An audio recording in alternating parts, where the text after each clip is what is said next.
मा जाहोननि थाखाय दिनै नोंथांमोनहा बेबायदि खौरां मेल हाबाफारि लानाय जादों? सिगां सिनथार दिनैनि बेहाय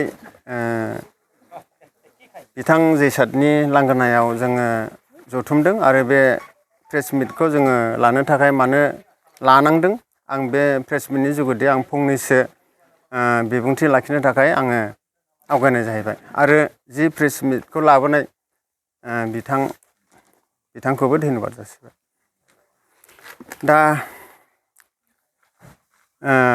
बिथां जैसादनि ग्रुप जोंनि 1 नं सनापुर सरलपारायाव 12 जन बिथांनिनो केडारफोर थाहैदोंमोन NGOनि। बे दिनाव 31 डिसेम्बर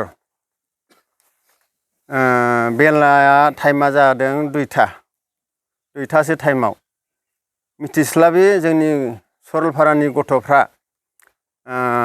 बिथांमोनखौ बेबायदि जाथाय जादों मोननै पार्टिजों। बिथांमोना सासे बेफारिया मोसौ बायनानै लाबोनायाव बिथांमोना इलिगेल नामा होननानै सोंनो फैनायाव जोंनि सानस्लाबि जोंनि सानैसो गथ'फ्रा बिथांमोननि सायाव अयथासार अनागारि खालामदों। ओंखायनो जोङो सरलपारानि गारजेन जानानै आङो सासे आंनि मुङा लकेस्वर इस्लारि। आङो बे गथ'फोरनि जानानै जोंनिनो दैदेनजानाय आंनिनो बिथां जैसाद नार्जारि बिथांनि ग्रुपखौ आङो खावलायनो थाखाय आखाइ खबजबनानै खावलायनो फैदों। भुला जाबाय, भुल बुजाबुजि जाबाय। बे भुल बुजाबुजिखौ माब्रैब्ला जोङो खौसेयै जाफिनगोन आरो बिथांमोननि बे NGO ग्रुपआ जोंनि थाखायबो नांगौ। मानोना बिफां लाइफाङा बयनिबो थासारि मोजांनि थाखाय। बेनिखायनो बेफोरखौ लाखिनांगौआव जों बयनिबो दायथ', बिथांमोननिल' नङा आरो बेखौ लाखिनायाव जोंबो एक जानांगौ। बेनिखायनो आङो खावलायदों। बिथांमोना गोबां खस्थ' मोनबोदों। आं नुवाखैब्लाबो आं खोनानो मोनदों। सानैसो साथामसो साब्रैसो मानसिया गारिबो देख्रुबनानै हरदों, न' बां एसे एनै बुख्रुबनाय जाबाय। बेफोरखौ आङो गारजेन जानानै निमाहा बिनो फैदों। बिथांमोना निमाहा होगोन। ओंखायनो आङो दिनै बिथांमोननि सायाव गोबां गाज्रि मिडियाफोर होदों। बे जाथावना नङा, माखासेया भुल जादों। दा जोंनि थाहैनाया खय थारिख 22 थारिख डिसेम्बरावसो थाहैदों बिथांमोना। बिथांमोननि थानाय केम्पआव जोङो दंफांफोरखौ नुनाय जायाखै। मिडियायाव नुनो मोनदों दंफां गोदान हानायबो। ओंखायनो बे भुल जादों, बेखौ जाथावना नङा।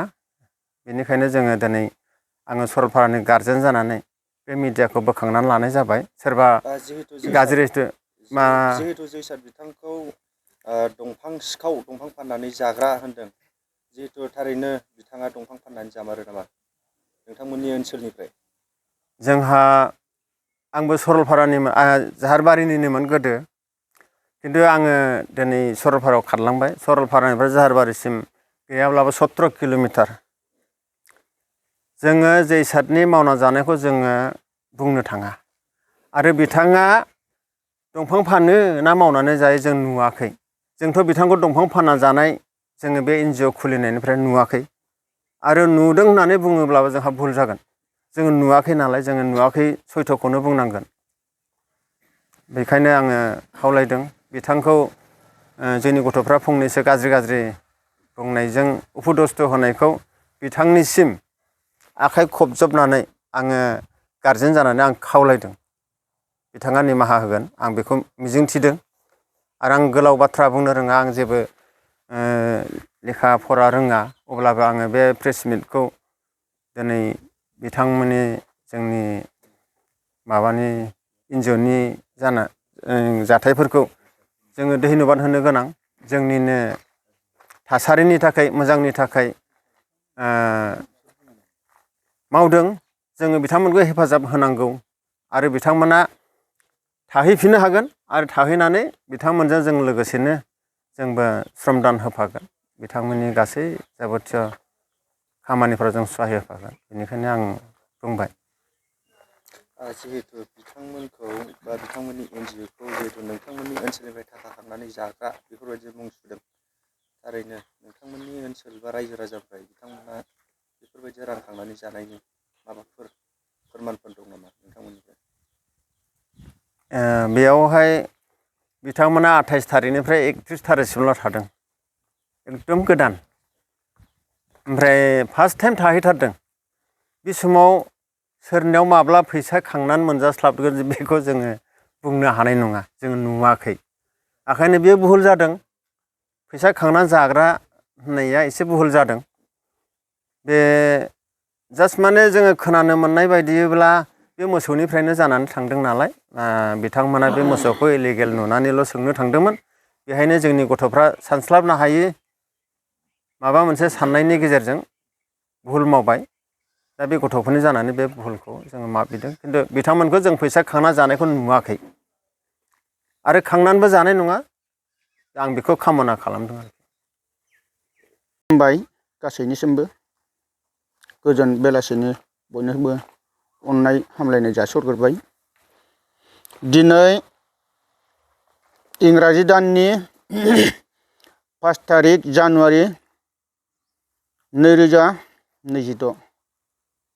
दाख्लैनि सरलपारायाव जाथाय जानानै थांनायनि दारै जोंनि सिखना जाहार माल्टिपार्पस कपारेटिभ ससाइटि लिमिटेडनि रायलायनो बा कमप्रमाइस जानो खावलायहरनाय बा लेंहरनायखौ मानिनानै बिथांमोना सनापुर गामिनि रायजो राजाफ्रा फैनानै रायज्लायफैबाय, मानिफैबाय।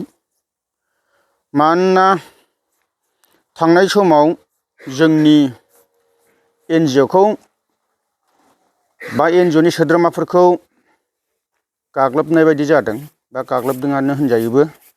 दा बेफोरनि सायाव गुवारै रायज्लायबाय, सावरायबाय, मानिलायबाय।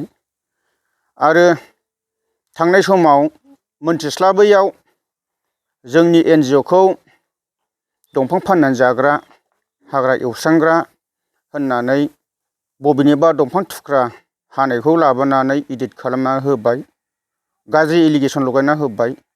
दा बिथांमोना बाहायबो मोजां रोखोम रायज्लायनानै कमप्रमाइस जाबाय बा मिलायनायाव फैबाय।